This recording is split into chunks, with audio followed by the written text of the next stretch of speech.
Hello and welcome to the latest episode of the Brass Junkies. I'm your host, Andrew Hitz, and I am joined by my co-host, Lance LaDuke. Lance, how are you? I'm sleepy. Yeah? Why? Yeah. Need a nap. Man of my advanced age, trying to stay awake all day. It's ridiculous. You've gone two interviews today so far. We're doing a little batching before the holidays. You haven't had to go to the bathroom in the middle of either one. Hey, how about that? That's pretty good. That is pretty good. I didn't think about that. That is. See, I try, always try and catch your students or colleagues doing something right. Mm-hmm. There you go. Congratulations to your bladder.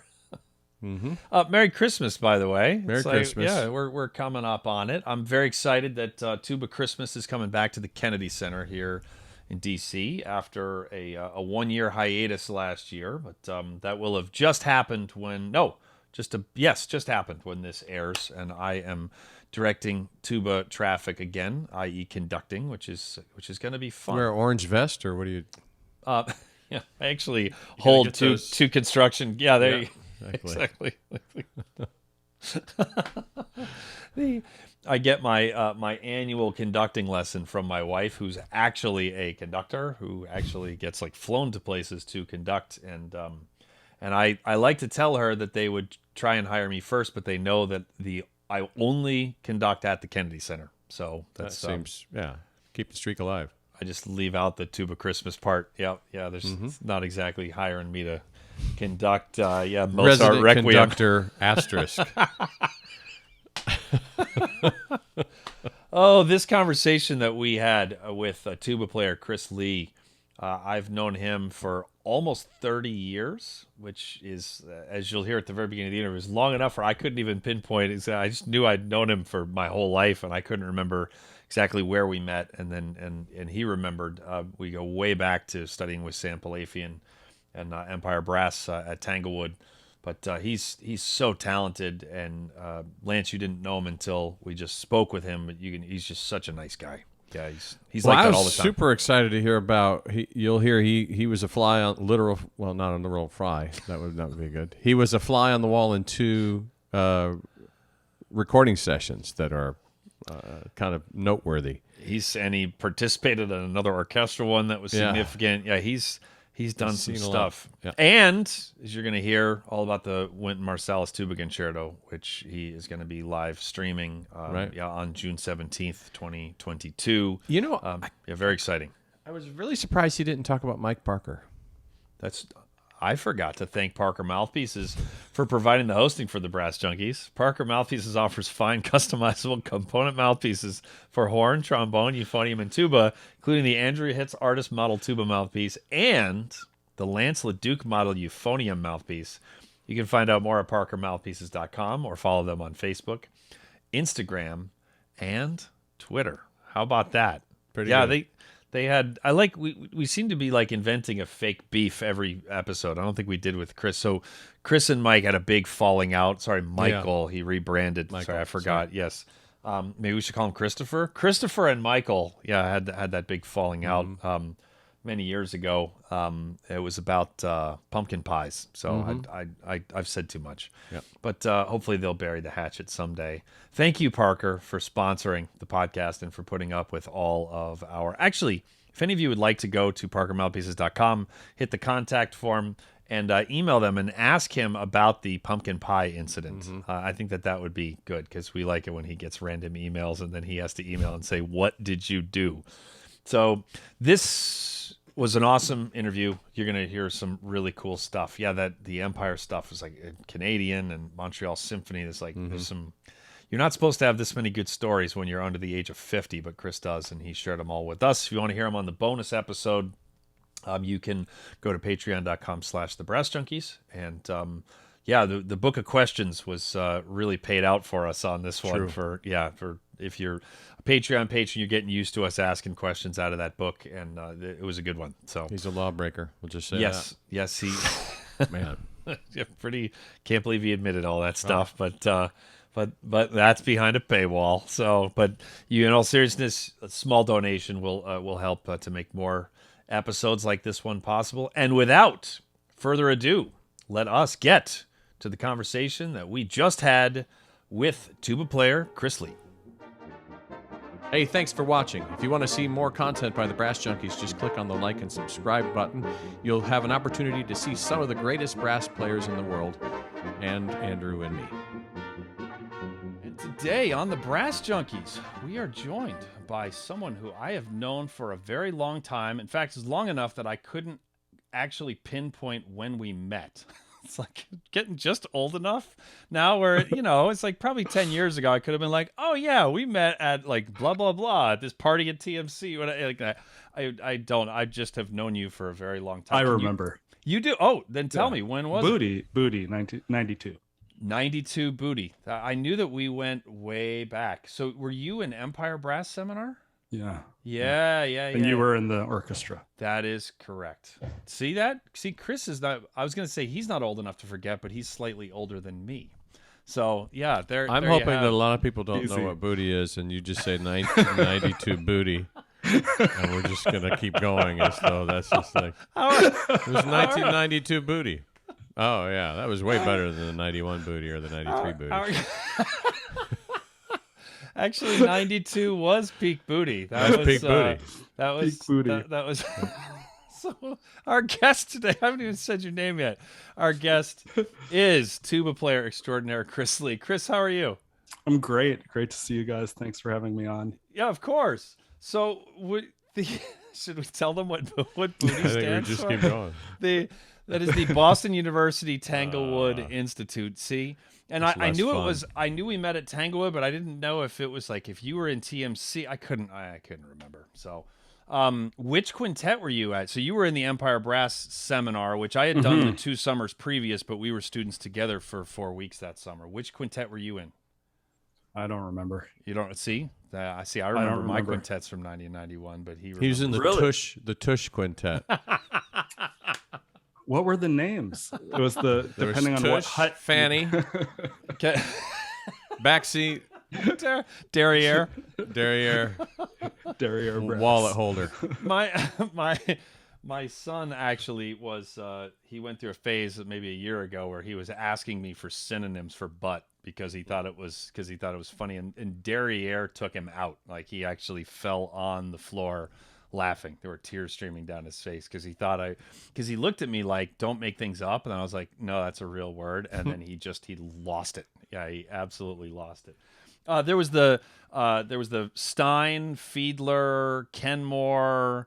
There's Kusevitsky. I don't remember. There you have it. Let's start right there. Like, talk to us about what you learned from Sam at the Empire Brass Seminar. Oh wow, it was incredible. Really, he liked me. I don't know why. I don't know, but he always had me turn pages for him in rehearsals. So I became his page turner, and I would just sit there and just absorb everything that he did, how he spoke to people, how he would breathe. And it was a huge thrill for me. He brought me, they did not actual recording for Class Brass 2, but they would do a pre-recording where they would record all of the material to send to the producers for the I think it was Tellerk recordings at the time. And it was. So he brought me for that and to turn pages for him. So I felt so fortunate. I was in this recording session for Empire Brass, and I had, earlier in high school, I had sat in recording sessions for Canadian Brass. So I had this just incredible exposure to those 2 great brass quintets while I was still really young. It was really incredible. Take us inside of the Empire Brass recording session. That's amazing. I can't imagine getting that kind of a look. Like, paint a picture for us. Well, Rolf was a big personality. Right? That's one way of putting it. And he was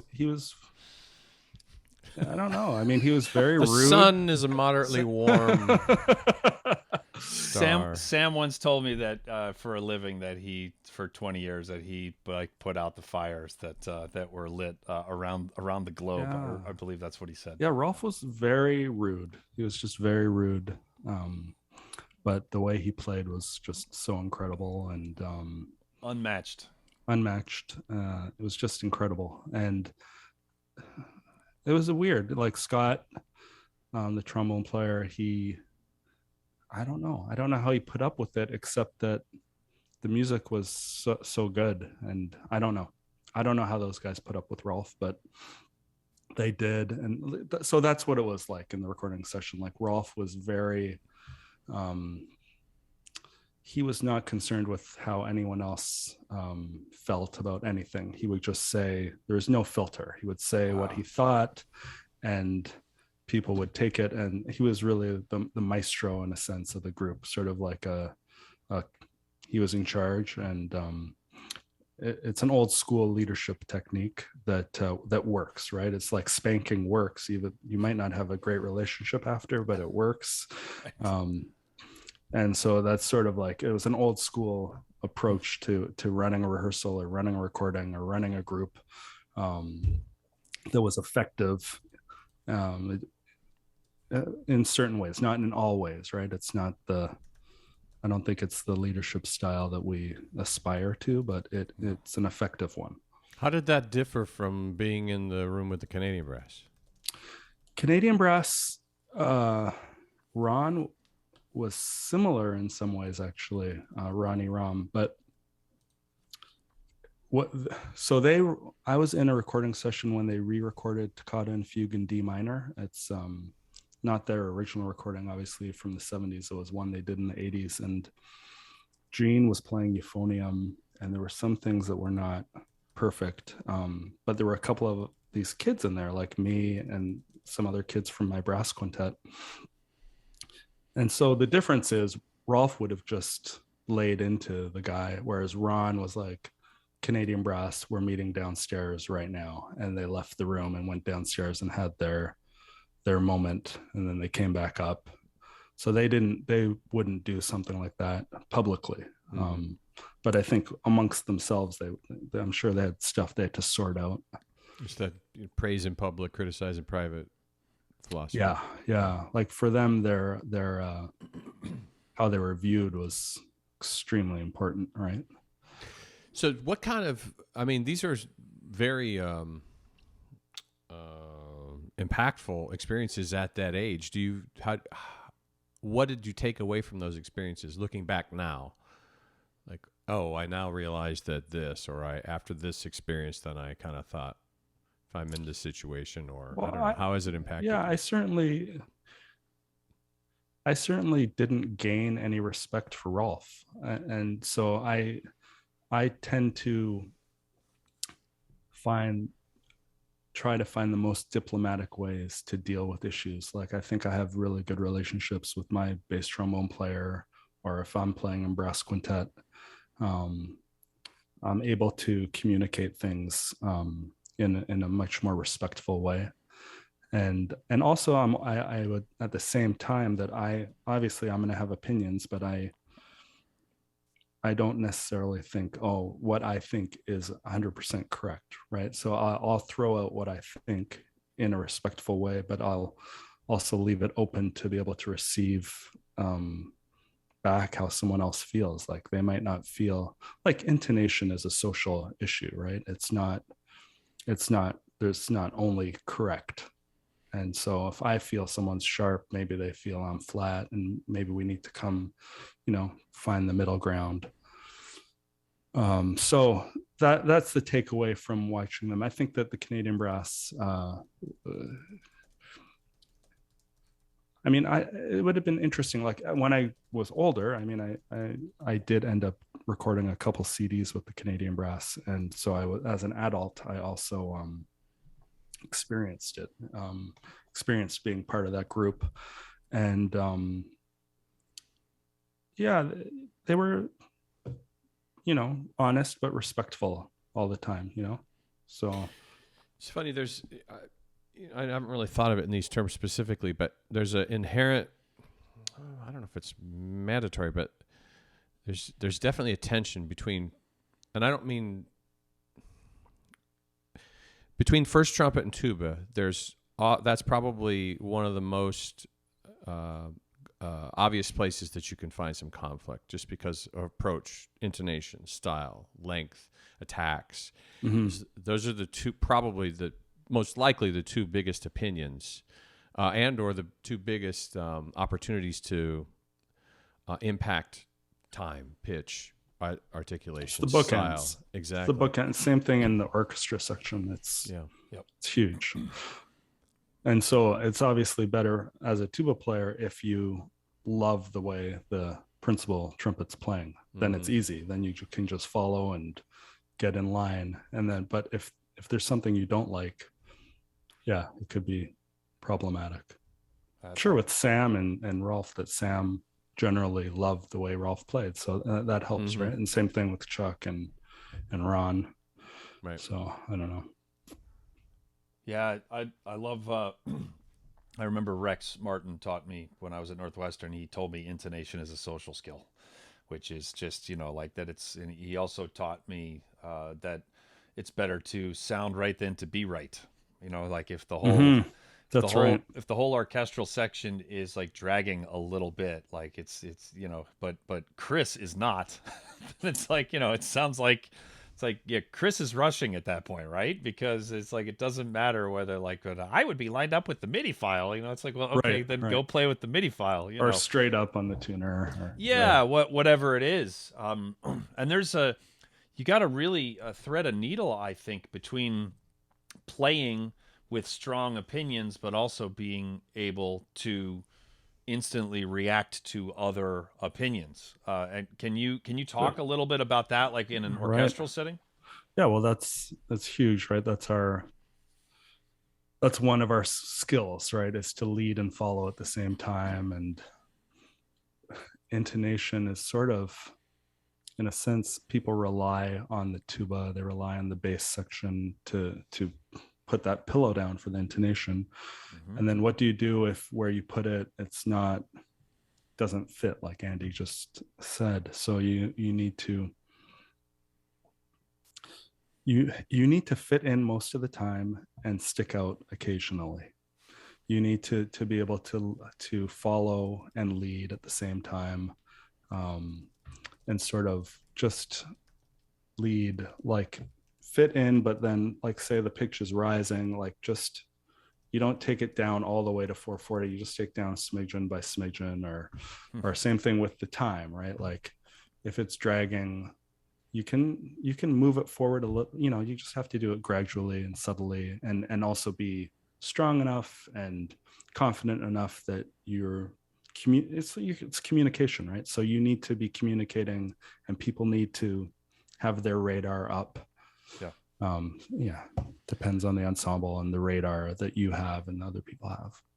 It's a nudge, not a shove, right? Like if you're trying to correct time or pitch, and it's the same thing with teaching. It's the same thing with a recording session, right? That's why a producer is so important. I'm fascinated that you were, that Empire recording was in 92. I think that was Class Brass on the Edge, right? Is that and that was a year before they broke up. So that was the end of year 19 of Sam's 20 years in the band. I mean, that was like that was like right at the home stretch. And there was a lot of tension in rehearsals at that point in front of all the kids. But I can't imagine seeing the five of them like in the pressure cooker that is a recording session, because for anybody who's listening who's never been in a recording session before, especially a big one where there's like a lot of money being spent and there's like, that red light is on and it's it's go time, right? And you get good at that. I know I love recording sessions. Lance really loves them. It's like this thing, it's a mindset. But like, boy, it's like if recording sessions are like airports, which is that like it's frequent that the worst possible version of people will. It's a lot easier for that version of someone to come out, because it's like the ultimate in powerlessness, right? Because if you can't hit something and you're wasting everybody's time, it's like the equivalent of like, sorry, the plane is delayed. You're going to miss your connection, and you're not making the gig or the funeral or the wedding or the whatever, Right. Yeah, that's really wild. So you were in the control room for that recording? Did you actually were you helping? No, I was turning pages for Sam, because okay. those pieces, I don't know, they were like 8 pages long, and he had to keep playing through all of them. So he needed a page turner. So you were like right in the band. That's crazy. Yeah. Wow. Did anybody else have a page turner?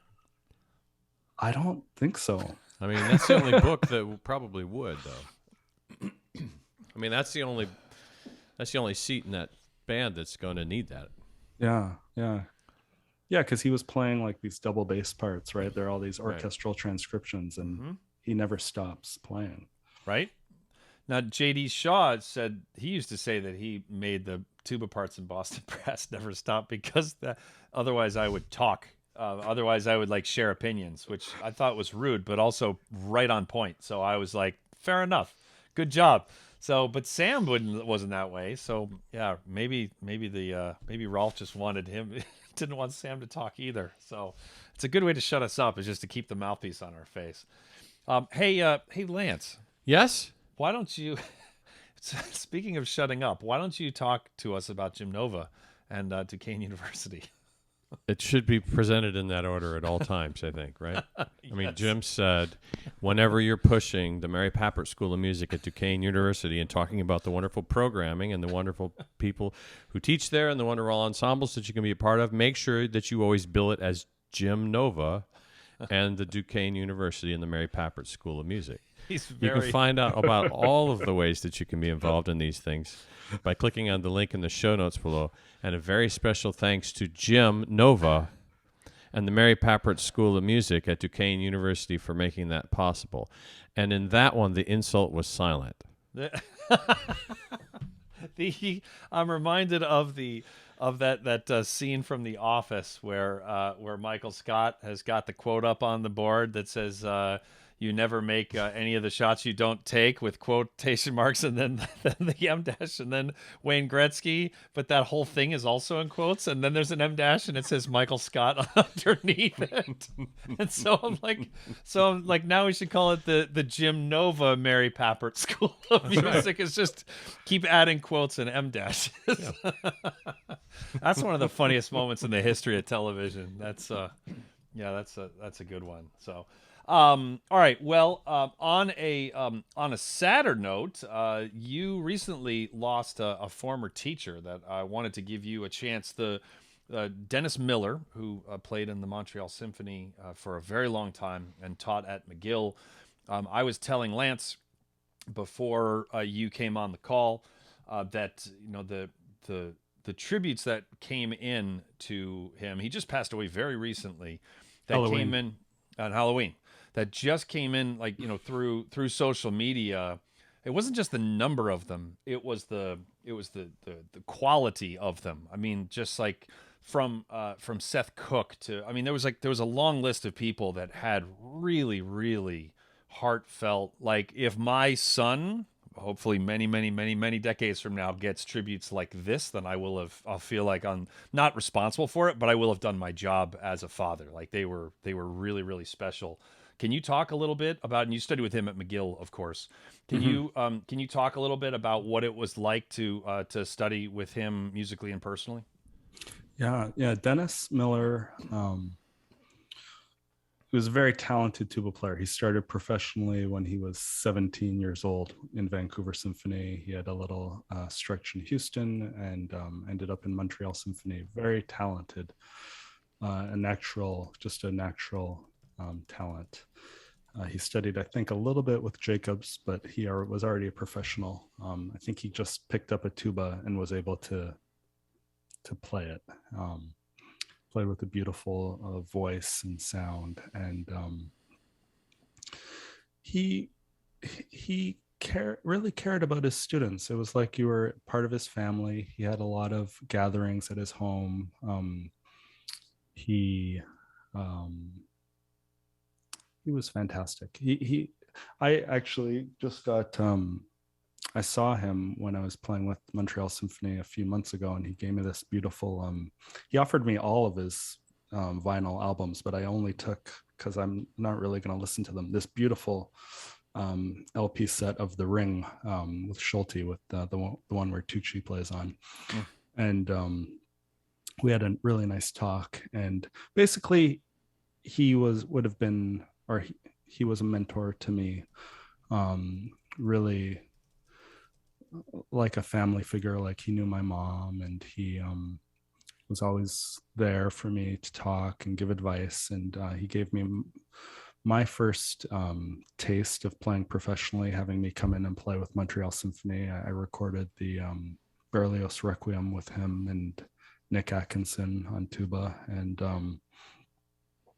that was Dutoit's last recording, I think, was Berlioz Requiem. And for me, it was an incredible experience. And that was after I was studying with him. I wasn't even his student at that point. And so I don't know, to sum it up, he just was a beautiful person, and he cared about his students. He really cared about them. And people were very sad that he passed away after his battle with cancer. Yeah. Wow. How long was he sick for? Well, he retired from the symphony. I guess this would be 8-9 years ago. And right after he retired, he was hit with, I think was, I don't want to get it wrong, but I believe it was stage 4. It was very advanced cancer. And they took a portion of his face out to get into the nasal cavity, and his eye. I think he lost an eye and part of his face, but they were able to get enough out that he was able to live for an additional 8 years. And I think things really calmed down. I thought he was healthy, but I guess it came back then again. And so was sort of sad that as soon as he retired, he got this sickness. So he didn't, but also happy that he was able to live those 8 extra years and enjoy some retirement. Wow, what a legacy on all those recordings! Like, just yeah, he's on almost all of. I mean, Ellis Sween is on the early Montreal Symphony recordings, but Dennis Miller is on most of them. And he's also on a number of Vancouver Symphony recordings. And yeah, he was a fantastic player. You know, back when we were kids, all of us, like, you had to purchase music, and as the result of purchasing music, and and it was not cheap, right? $15 for a CD, or $20 for a CD, or whatever it was in Canada. Yeah. But the whole thing was that if you bought a recording of Mahler 6 that like wasn't that good, then you were basically, I mean, not that you couldn't buy another one, but it's like, I didn't have the budget to just be able to buy 4 recordings of Mahler 6 and then you're invested. Yeah, exactly. And so you had to start really paying attention. And I figured out, with the help of a lot of others too, but like, with the help of the Sam Palafians of the world, like, you figure out, it's like, yeah, Montreal Symphony with like Dutoit, it's like, that is going to be killer tuba playing. It's going to be killer, like across the board. So I have I didn't know at that time that I was listening to Dennis Miller. I didn't know who the tuba player was, I don't think, when I was in high school, but I listened to him for hours and hours and hours, like just over and over and over again. He was a fundamental part of my, my upbringing, which isn't it fascinating how different things are now, where just that everything is everywhere. So you don't end up getting these, like, boy, I wish that we had taken the opportunity to talk to him when we could have, but that's one that got away. But yeah, I would love to be able to thank him for all that music, because that he played a major role, even though he didn't know me from a hole in the wall, in forming the tuba in my head. Tuba sound, right? Yeah. Yeah. Yep. Yeah, powerful stuff. What was recording with Dutoit like? So you were on his last recording. That's legendary stuff. Yeah, it was. Well, I was quite young at that point, so I was just trying to play the notes. Right. I mean, Dutoit is a pretty intense guy, and it's sort of what led to that relationship with Montreal Symphony breaking down, because he was pretty intense. But it's a big production, big choir, lots of brass players, but it's their repertoire, so everyone knew what they were doing, and yeah, it was pretty easy for me. I mean, the thing I remember most was getting the check after. I was in a phone booth when I opened it, and yeah, I mean, like you're talking about the old days, they don't even have phone booths anymore.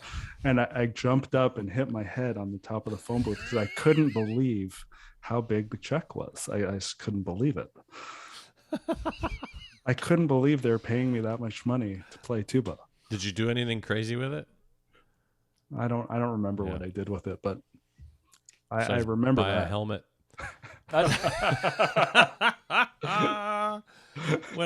when I was this is not quite as cool as recording with Dutoit, but when I was a freshman in high school, an assistant band director of the town next to me called me because he had heard about me and said that there was a musical happening like a couple towns away. Wanted to know if I could play. And it was a Sondheim musical, and it was like 2 rehearsals and 3 gigs. And he was like, "I'm sorry, it doesn't pay very much at all." And I was like, "Okay, like what does it pay?" So I think he's gonna say like $30, And then he goes like, he's like, "It's just $200." And then I was like, $200. I was like, "Do you know how many recordings of Mahler say?" And I was like, "Yeah, I guess that'll be fine." I was like, I'll confirm it with my people. But yeah, no, they said it's fine. So I remember that like $200, and I'm sure you got paid more than that. But that was like, for 14-year-old me, that was like, is this real life? Yeah, that was, exactly. Yeah, that was exciting. Getting paid to play the tuba is a hoot, isn't it? It's like still is. So crazy. How's your gig now? Like, what's going on with the orchestra season and is it all kind of rocking and rolling, or? So we are very fortunate here. We're super fortunate. It's almost embarrassing. Like, I think we're the only orchestra that I know of in North America that didn't have to take any pay cut or anything like that. This is the National Arts Center Orchestra in Ottawa. Yeah, because we're basically the National Arts Center Orchestra. We're basically federal employees, so they take really good care of us. We did a bunch of live streams last year, live stream concerts. I did a little concerto with the horn section, the Danielson Concerto. They live streamed that. Now we're back to, like, this month we did full concerts. We just did a Christmas Pops. The hall was full. Nutcracker, they had 5 sold out shows. So we're back to work. It's pretty normal, except like the string players are wearing masks, and I wear a mask when I'm not playing. So work is pretty much back to normal. We're going on tour again. We're going to Carnegie in the spring, which is a great program, which got delayed because of COVID. It's Shasti 9. They've commissioned a new piece by Philip Glass, a new symphony that's dedicated to Peter Jennings. It's about truth in our time, like honest journalism. And I think Korngold Violin Concerto and a Canadian piece by Nicole Lise. So that's an exciting program. We're taking that to Toronto and New York City, and here we'll play it here. And I told you I'm doing the concerto in the spring. Wynton Marsalis Concerto. We're a co-commissioner on that. And so that's exciting. That's amazing. Really, really looking forward to that. I just got the music of, I don't know, a week ago or so. Carol sent it to me, and it's long, 22 pages. Wow. You need a page turner. Yeah, I'll need a page turner. Andrew? If there's any little Chris Lees out there. We should make Alex Palafian turn pages for you, even though he's like 40, but we should still make him turn your pages. I think that'd be good. He's not quite 40. Not that he listens to the Brass Junkies, but if he heard me call him 40, he would send me a lot of very, very adult words that would require an explicit tag to be thrown on this via WhatsApp. I don't need that. I don't need that in my life right now. Let's Lance, why don't you talk about Houchin Horns? Because then I want to dig into this Marsalis Concerto, because that's pretty exciting. I'm so glad you brought that up, because I've been meaning to tell you both that Houchin Horns aims to spread the joy of music through providing the highest level of products, services, and resources to the brass playing community. Do they provide page turners? You can Turners, page turners, standby, Shires, Greg Black, Liskey, Veris, Brands, Customizations. No, not there yet. Browse vintage and consignment instruments at houchinhorns.com. Free equipment consultations. No. Browse YouTube channel /Houchin Horns. No, but you know what they do? They do stock the finest makes of brass instruments, including Bach and Conn-Selmer, Eastman and Shires, Ingeborg Schmidt, Paxman, Tyne, and Yamaha, among many others. They have a 15-day money-back guarantee with free shipping on all new instruments and accessories, with multiple easy financing options on all inventory. Terms and conditions apply. You can browse extensive news and resources through their page at houchinhorns.com for great pedagogical info, articles, interviews, videos, and events. That's no lie. There's some cool stuff there. And as if that weren't enough, if you enter the promo code Junkies at online checkout, you will receive 10% off your purchase from houchinhorns.com. Some limitations apply. Thank you for the dramatic reading of Thank you. Of the Houchin Horns ad spot, Lance. So the Marsalis Concerto, how did your orchestra and you how did you get involved with this? I'm not really sure. The day I got tenure, the woman who runs our artistic stuff came up to me and it's like, "Oh, I'm so glad you have tenure now. I've been waiting to talk to you about this project. And she was like, do you want to play a concerto by Wynton Marsalis?" And I was like, yeah, sure. Let me talk to my people. Let me talk to my people. It's interesting. Like, our orchestra has had one tuba soloist ever, and that was Harvey Phillips. Huh.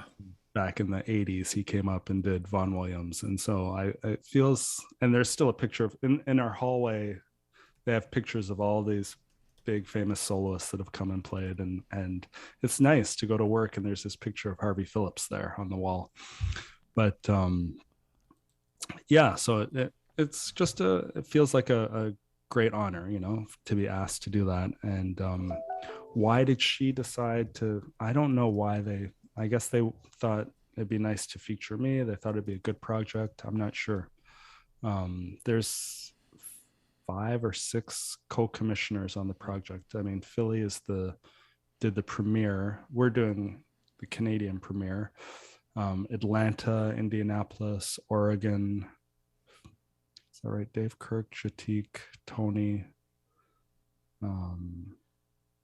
Might be one other. I think she played it here in Virginia. Yeah, she did a pre-concert. Let's see if it's. Yeah, I'm not sure who the other co-commissioners were besides. Yeah, Indianapolis, Houston, Oregon, National Arts Center Orchestra, Philadelphia. I might be missing one. Okay. Wow. But those are the commissioners of the concerto. So there's Carol did the premiere, and then so myself, Tony, Jatik, Dave Kirk will also be playing it.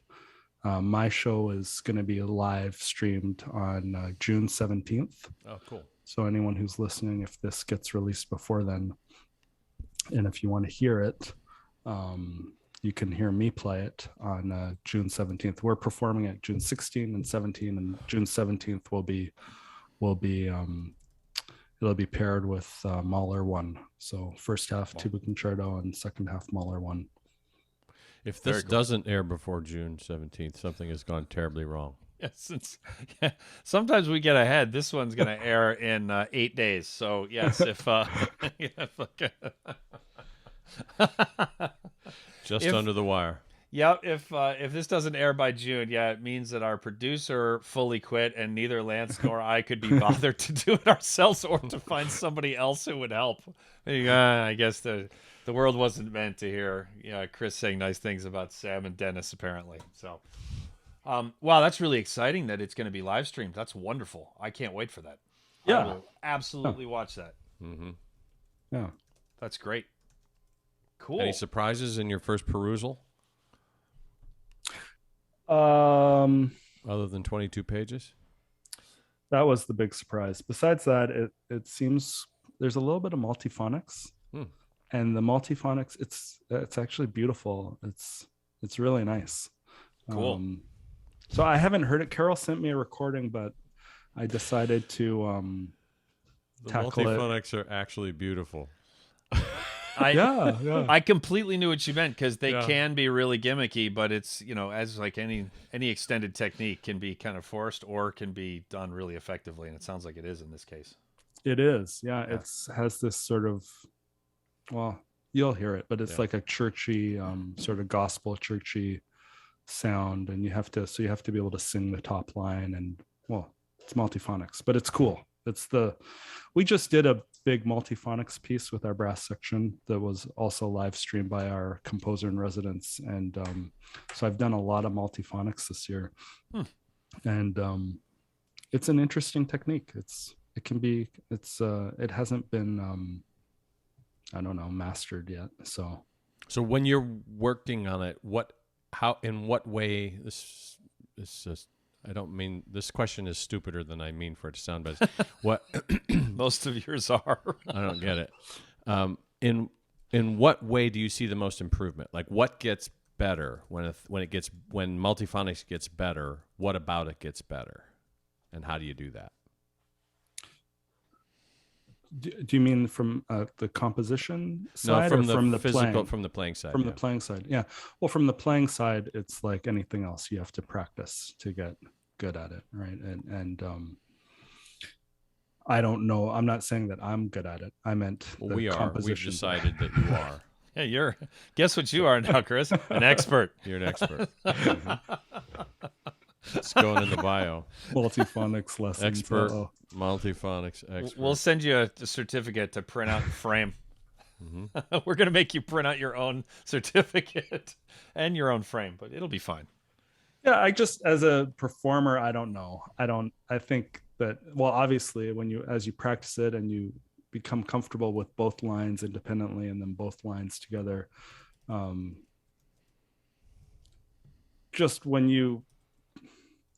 so it's just like playing one line, like you learn it technically, but then you want to just be making music and singing and not worrying about all the different technical aspects, right? So it's the same when you get to that point with multiphonics where you're just making music. It's a new experience. It's different. Well, if we just geek out for one more hot second, so do you then lean in? So when you get to the point where it's not this kind of the plate spinning part of it is under control, are you able to kind of lean into those intervals that get rich resultant tones? I think so. Kind of lay for those then. Yeah, I think so. I mean, it's like I've always thought of my voice as being awful. So it's what Andrew said. It's always bothered me about you, Chris. It's like, nice guy, I just can't stand listening to him talk. I meant my singing voice. Oh, sorry. Yeah. Oh, well, this is awkward.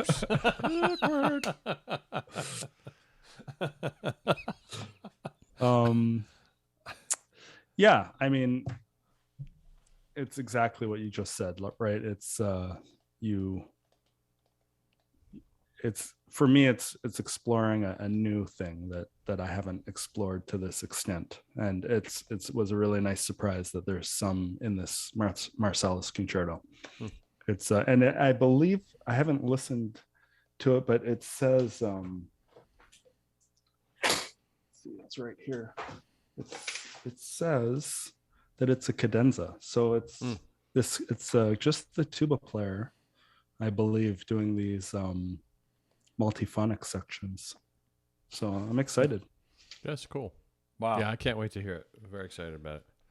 Well, it's pretty, I mean, obviously this is how every piece of music that is famous at all has worked, but it's cool that this thing is like so brand new. Like, yes, Carol has performed it a couple of times, but that like you just got it in the mail, that you have to look, you're like, oh yeah, I think that's the cadenza. You don't even know because you just got it, right? I mean, it's like, yeah, it's kind of neat that that to be able to just check in even briefly with you so early in the process, because on June 17th it's going to be sparkling. It just will. You're an amazing tuba player, an amazing musician. So it'll be great, but it's like there's a lot of work, to do between now and then. But it's a good reminder that we all start, where we start. So a piece like that, did you flip through the whole thing, or do you start playing it, or do you like look through and then like jump right in on page 4 at something that looks fun, or do you jump in on something that looks hard, or like what's your process, or do you have one? Yeah, I flipped through. I was flipped through. I get a lot from the visual, and like you said, you can see, is there anything in here that I can't play like that? And I didn't see anything that I wouldn't be able to play if I practiced it. So that was good. That was nice.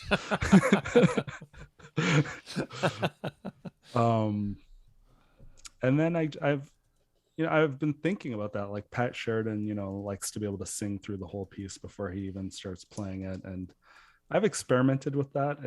I don't have the it's sort of like the donut test with kids, right? The 2 donuts in the 15 minutes. And I just can't do it. I can't learn the whole thing without playing it a little bit. So I'm eating the donuts, and I'm ordering more donuts on my phone to be delivered to see if I can just slip in and be like, I waited. Yeah, I don't have that kind of discipline. All right, so you look through, and then what? I'm just going from the beginning. Cool. Do you know will there be any, after the premiere, are there spots that he was going to go back in and tweak or change? Yeah. Well, that was part of the problem. Was he's a big amender, I guess. He likes to change a lot of things, and so this is the current version, and I don't know. I think that like they didn't want to officially give it to me because of that. He wanted 4 months after the first concert to do more amendments. But Carol sent this to me, and they think that this is it, but I don't know. Is your performance the next performance of it? I don't know when the other folks are doing their shows. I'm not sure. I think it might be, but I don't know. Just say it definitively. No one will know. I don't know. Check. I don't know. It'll probably be, I mean, I know Carol's was videoed and they're going to try and release it, but for sure people will be able to hear it by June 17th. If her thing is not out by then, people will be able to go on the internet and watch me play it. So. And have you had any interaction with him? With Wynton? No, not yet. I mean, there was another funny question they asked me. They're like, is it okay if we give Wynton Marsalis your phone number? And I was like, oh, okay, 1 sec. Let me go check with my people. It's like, okay, yeah, you can give Wynton my phone number. But yeah, he hasn't called me. I think he's been content to work through with Carol, which makes total sense. She's awesome. Have you been a fan of Wynton's work before all of this? Yeah, I assume so. I mean, he's just such a giant. Yeah. But after the Canadian Brass, it was when I was a kid, it was all about Wynton. I had all the both his jazz and classical recordings, and right. And I saw him play when I was a kid in Massey Hall. He autographed my ticket after. I went backstage and spoke to him, and yeah, I've always been a huge fan of his. He's the best. He's great.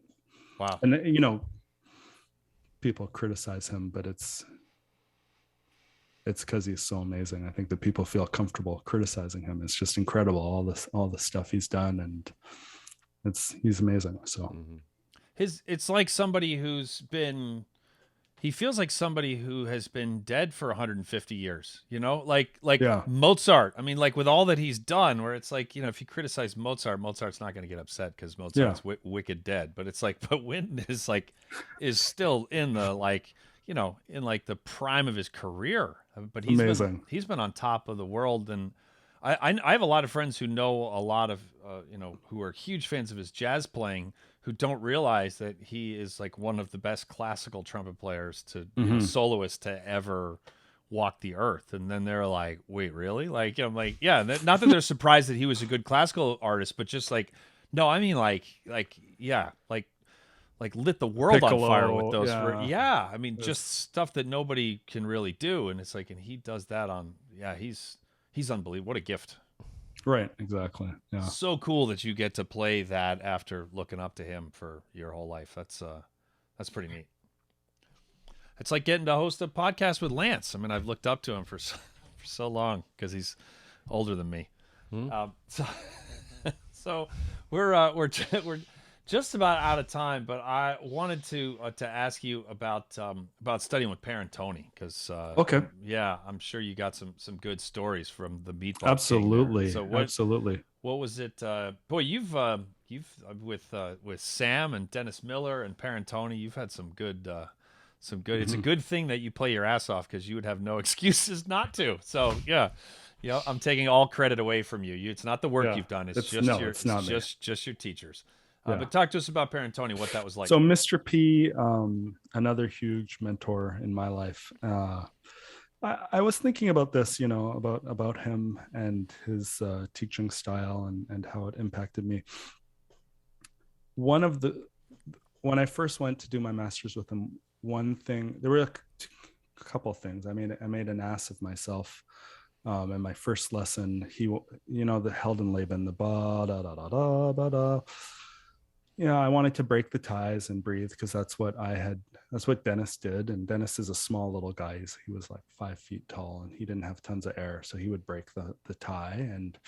And Perantoni was like, no, just go practice it and don't break the tie. And I was like, I thought, he's not in an orchestra. He doesn't really know how this goes. And but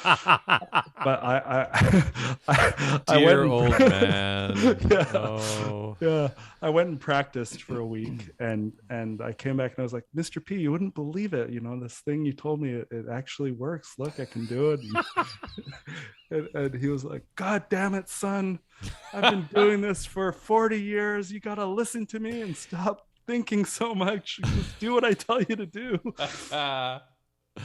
So that was the beginning of like, okay, I don't know everything and I need to listen. And he always told me, don't try and figure out what I'm teaching you. Just do what I tell you to do. And I was like, all right, okay. And so I put a lot of trust in him and he sort of revamped my playing. But thinking back, like we all think we know our limits. We all think we know how good we are and or what we can do. Like, thinking about this concerto I'm doing right now. And then the next lesson, the week after that, he was like, okay, bring me John Williams Concerto next week. And in my mind, I thought, okay, that means we're going to do John Williams Concerto this semester. And so I was like, so you want me to bring the first movement next week? And he was like, no, bring me the whole concerto next week. And I was like, you got to be joking. And he was like, Chris, bring me the John Williams Concerto next week. And I was like, okay. And so I went and cracked it open. I'd never played it before. And I just practiced it and I learned the whole concerto. And I was like, wow. Like I honestly thought this was something that would take me 3 months. And I did it in a week because my teacher decided that I had different limits than I thought I had. And once again, I went in thinking he was going to be like surprised or impressed or something. And he was just like, we went through it and it was like, okay, good. And, bring me encounters too next week. And I was like, what? I was like, okay. We're going to run out of rep in like a month and a half, dude. Yeah. So it was like that's sort of one of the things that's informed my teaching, which is like, throw like the kitchen sink at the wall and then see what they can do, as opposed to being like, okay, this is what first year players can do. This is what, fourth year player can do. These are the pieces you like, just see what you're capable of. And you could surprise yourself, right? Like it's possible that you're capable of a lot more. And so that was one of my big takeaways from Mr. P. The other thing was rep class. Like rep class was more impactful probably than my lessons, because we had like the 4 or 5 guys in there that really wanted orchestra jobs, and it was a pressure cooker, and he wanted it to be very intense.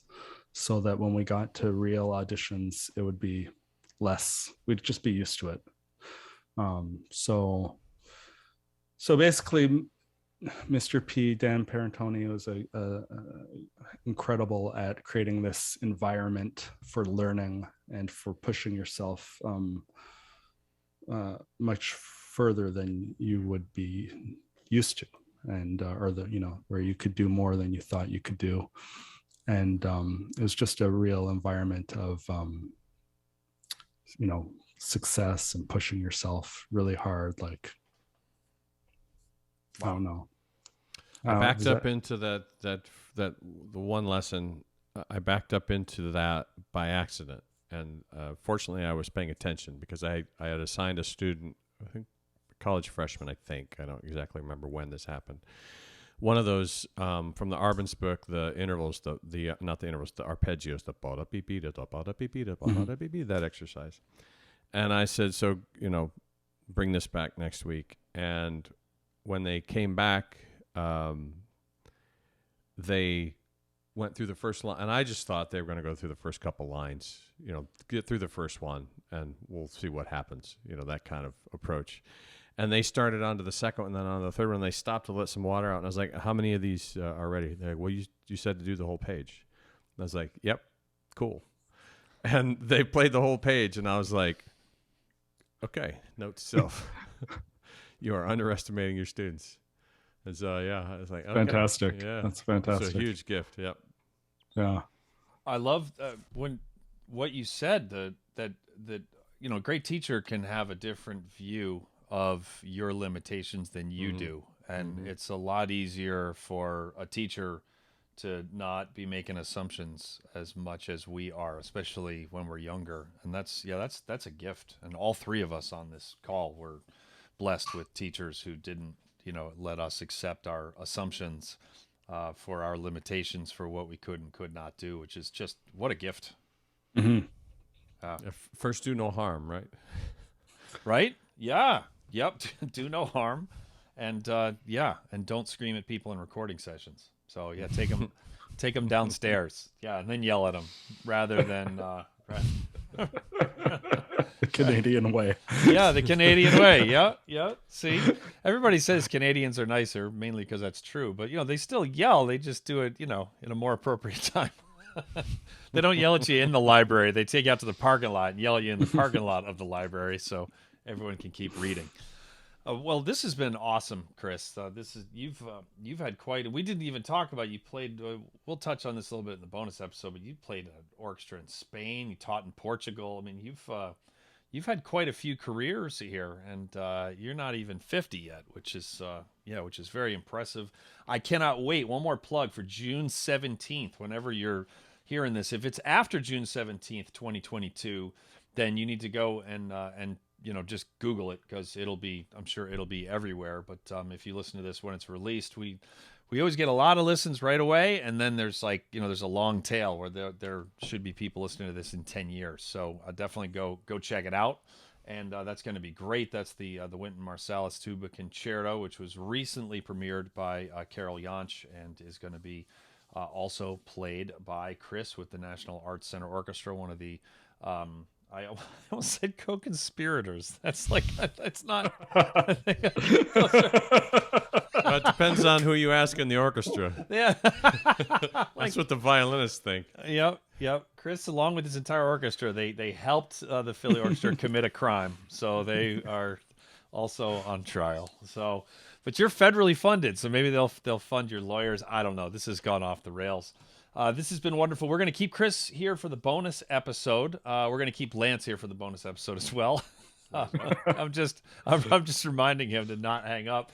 If you would like to hear bonus episodes with a whole lot of guests plus a bunch of other bonus content, and also help make more episodes like this possible, then please go to patreon.com/thebrassjunkies, and you can become a Patreon patron today.